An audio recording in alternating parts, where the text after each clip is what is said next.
here we go. Week 10 on the Spread Option Pod. We only gave out one pick last week, and it was an easy winner. The Tulsa Golden Hurricane, bringing us to 12-13 on the season. So let's see if we can't get up to 500 this week. How's it going?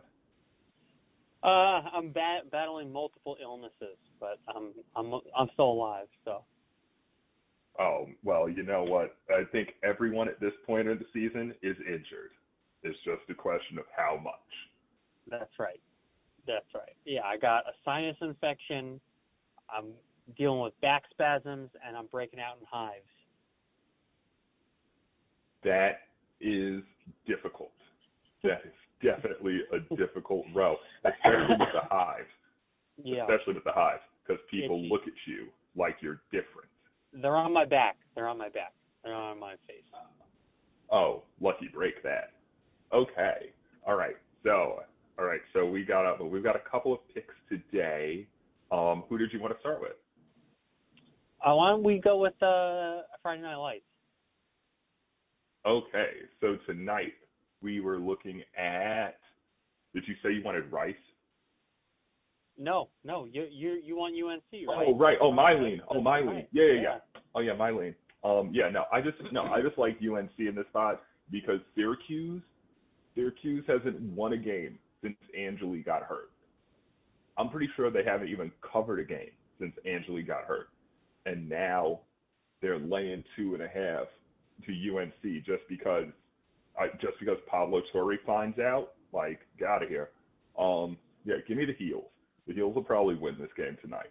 Also, The Heels have been, like, in their last 2 games. Like, even though they lost them, they were, like, nip and tuck. They almost beat Sagapolitelli. Yeah, this is the time to bet North Carolina. I can't do it because I'm in New York State. I wish I could join you, but I fully support you. Yeah, right? It seems like the thing to do. Okay. Yeah, but that's just my lane. Who you got?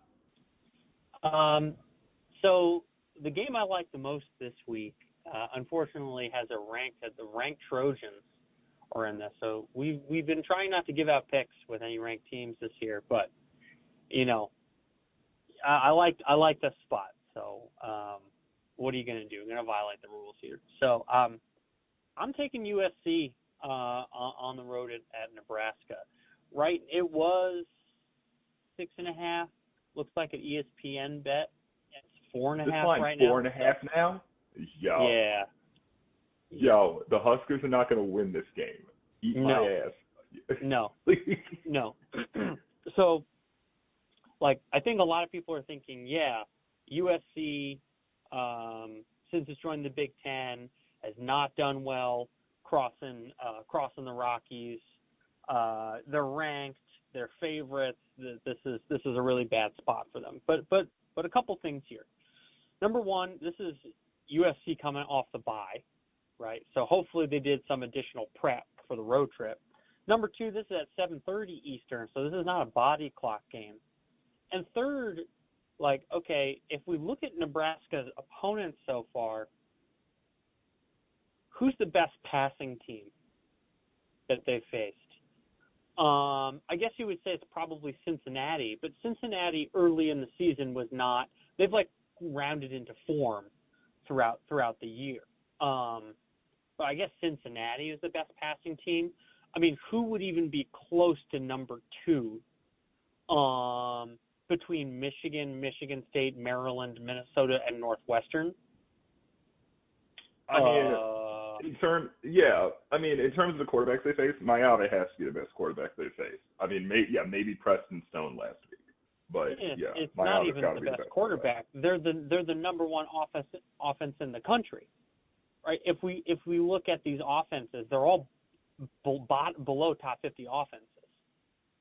Michigan State, Maryland, Minnesota, and Northwestern, and in that Michigan State game. That was, the final was 38-27, but that game was closer than leads on. They should have lost at Maryland. They got teabagged versus Minnesota, and that Northwestern game was tied late. So I think this Nebraska defense this Nebraska team has been given a lot of praise for their defense because of their performances last year. They're actually not a great defensive team. They haven't been able to stop the ball. They haven't been really able to stop the run like what they were last year. A lot of their defensive linemen transferred or graduated. So, and they also have a key O-line injury. I think it's a guard or a tackle. No, I think it's a guard. I don't think it's a tackle. But they have their starting guard is injured. Their backup is injured. That's what kind of happened in that Minnesota game too.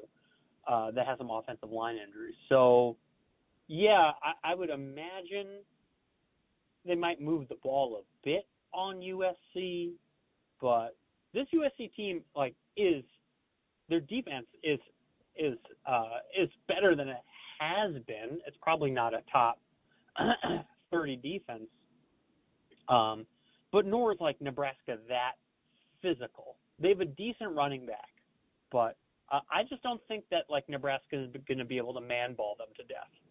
If this was USC going to Iowa or going to Michigan or going to even Penn State without Aller,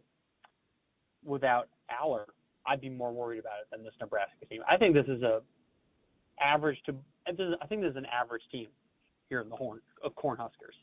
So I love UCLA here. USC here. I took the 6.5. I might have to come back and scoop up a 4.5 too. Yeah, I don't understand why there are people betting on this who think the Huskers are going to win. Does USC have a bunch of injuries I'm not seeing or something? I pulled up the injury screen here. I'm not seeing anything notable. Because it doesn't make any sense to me. That's crazy. USC is going to work these guys. But USC fucking destroyed Michigan. That shit was 31-10, and it wasn't even that close. They tore Michigan to bits. If USC goes up 10 points on them, they're going to have to pass the ball more. And Raiola, he's just not reading it, man. I think he throws the ball quite beautifully, but he's one of the most sacked quarterbacks in college football, I think, in the Power 5, I believe. I just don't I just don't think this team can come from behind. If USC can continue to score quickly on them, how many drives are they going to be able to put together? I don't know. So no, that's true. I don't care if it's square. I think USC is going to fuck them up. No, it is square, but I don't care. Yeah, some people think they know something. They don't know shit. Matt Rule is not a guru. In point of fact, has Matt Rule ever even won a matchup like this? He has not won versus a ranked team at Baylor, at Temple, or at Nebraska. Ridiculous. Yeah. Trojans all day. Yeah, fuck 'em up. Joke. All right, who else you got? One more team. I'm looking at the Mountaineers going to Houston. Listen, West Virginia hasn't won a game since they beat Pitt in Week 3, but there's some indications that they're not a totally dead team. They went on the road at BYU, scored 24 points in that game. They outgained TCU last week. We have a new starting quarterback here. They outgained TCU 342 to 343. Oh, well, that's not outgaining them, but they gained an equal amount of yards. And now Houston beat Arizona State, probably their biggest game of the season, but they beat Arizona State with an injured Jordan Tyson, who didn't play, their top wide receiver, who's most of the passing offense. And in that game, this is the game where Arizona State outgained Houston. 426 to 384. Arizona State had a turnover in this contest. So I think this is a little bit of a hangover spot here. Houston finally is ranked. They got that little number by the side of their name. And, West Virginia, probably not going to win this game. But Rich Rod's a good coach, right? I think they might be turning the tide. I think I'm going to catch the falling knife here. Maybe even sprinkle. I would be okay. Houston did almost lose to Arizona, so I guess they could lose this game. I don't know. I would be looking at the Cougars like they must feel pretty good because like the only team they lost to is Texas Tech, right? Yeah, that's their only loss. So like they are having a pretty fucking good season. They're having a good season, but like okay, Stephen F. Austin, who cares? Rice, who cares? Colorado, that team stinks. Oregon State, they fired their coach. Do they have more than one win? They lost to Texas Tech, yeah. At Oklahoma State, they fired their coach. Does Oklahoma State have 2 wins? I don't think so, maybe 1. Arizona, yeah. This Arizona team is fine, but I don't know. Are they a top 30 team? Definitely not. And then, yeah, that Arizona State game, Arizona State's second best player was out, and they got outgained. Yeah. Also, Levitt is hurt again, right? So I mean, they took on a limited Sparky, and like that game was not that far apart. Like it was pretty close. Like they could lose. I guess they could lose this. I certainly wouldn't lay it, so I'm with you. I would take the points. What'd you say? It was 13.5? 13.5. Yeah. I'd definitely take it. Brett laid it. I mean, I feel like USC is our best bet though. Yeah. I mean, let's give out to. I like the UNC too. I just can't grab it in New York State. Right. Let's give out to your best bet. Yeah. Yeah. Fuck it. Double best bet. Yeah. Because watch the Heels win tonight going away. Watch them. It's totally gonna happen. Yeah. All right. All right. Yo. You can got we get over run 500 this week? Can we get over 500 this week? Let's do it. No, I mean give me a couple big games if you got something. And you're interested in. Big games. I bet Georgia second half -3.5. Florida coming out of the bye. This is the cocktail party, right? Okay, yeah. Yeah. Florida coming off of the bye after firing Billy Napier. I wouldn't be surprised if like Florida punches them in the mouth early and comes out with like, a rather unexpected offense. I expect Kirby to make the defensive adjustments in the second half. And Georgia, this whole season, has come out slow in the first and second quarter and bounced back in the third quarter. I don't want to lay the 7.5 with Georgia, but I laid 3.5 in the second half. Georgia Bulldogs. That might turn out to be really savvy. I can see that working. Like, because I can't imagine Florida winning this game. I'm surprised the spread is so close.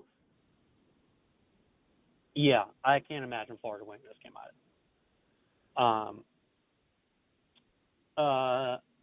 I did the donkey brain thing. I grabbed +7.5 with K-State.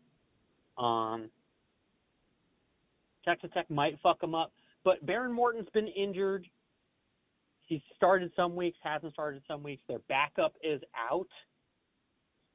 Now you have to go on the road to a jazzed up Manhattan, Kansas. It's not incredible. So you took 7, you said? 7.5, yeah. 7.5. Oh, that's good. 7.5. That's I mean, I wouldn't be surprised either way, but I think it makes sense to take the home dog.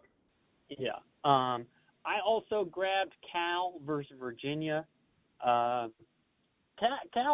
is Jekyll and Hyde, but it's time for Virginia to win one of these games, and they got to go across the continent. Give me Sangapula-Delhi. What time does that kick off? Is that going to be a bad body clock spot? 3:45 Eastern. No, it's fine. Fudge. But wait, oh, Cal are the home dogs? Yes. Yeah. No, Yeah. fuck but, that noise. Yeah. Fuck that noise. Yeah. Oh my God. Cal's gonna win. Yeah. Oh yeah. Exactly. This is actually a good weekend of college football, dude. Oh, what the fuck? Yeah. Yeah. Yeah. I said I wasn't gonna gamble again, but I actually might fuck with their money line. Of course. Yeah. So that's what. Let me see what else I bet on. I have a pretty limited card this week after Good. last week. Good to be limited. Taking spots. Yeah. Oh yeah. I grabbed the Golden Gophers. Plus 3.5 at home versus Sparty. If you had given that out on the pod, I would have went head to head with you. But anyway, go on. Like, I mean, Michigan State's season is over, dude. They just lost to their rival. Now they got to go on the road. If Minnesota was serious, they would not have lost like 42-3 last week. Dude, I was just a different team. Iowa might beat Oregon. Oregon, man. Iowa might beat Oregon.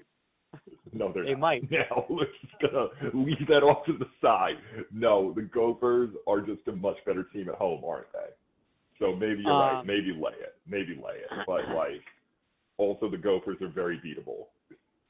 My last one that I grabbed was UCF plus 3.5 at Baylor. Like, UCF is a feisty team. They've actually had a pretty decent season in Scott Frost's return. Baylor just keeps losing every single game. Like, and Aranda's gonna get fired. You know, he must do at this point. Yeah. Like, and the way they lost to Cincy too. Yeah, exactly. Like, So, UCF, it's gonna run the ball a lot, limit possessions. Yeah. So went with the Golden Knights there. Nothing else is really piquing my interest right now. But yep. Yeah, I feel that. Yeah, no, Baylor's circling the drain. Yeah, it's tough. It's tough kid. Coach Aranda, like, yeah, he's not. Just didn't take. I bet you his next job will go better. Come back to LSU. Get Joe Brady, who was the passing coordinator for the 2019 team. Get Joe Brady in as the head coach. Bring in Aranda. Fuck it. Bring in Coach O to be the defensive line coach. Get the gang back together. That's real. Cause like hiring some Yankee, that's out. LSU's definitely going to be hiring a Southern man. Yeah. Okay, All brother. right. Well, I'll let you get back to whatever you need to do. Appreciate you. I'm glad we got this one in here. Okay. See ya. Talk soon. Bye. Take it easy.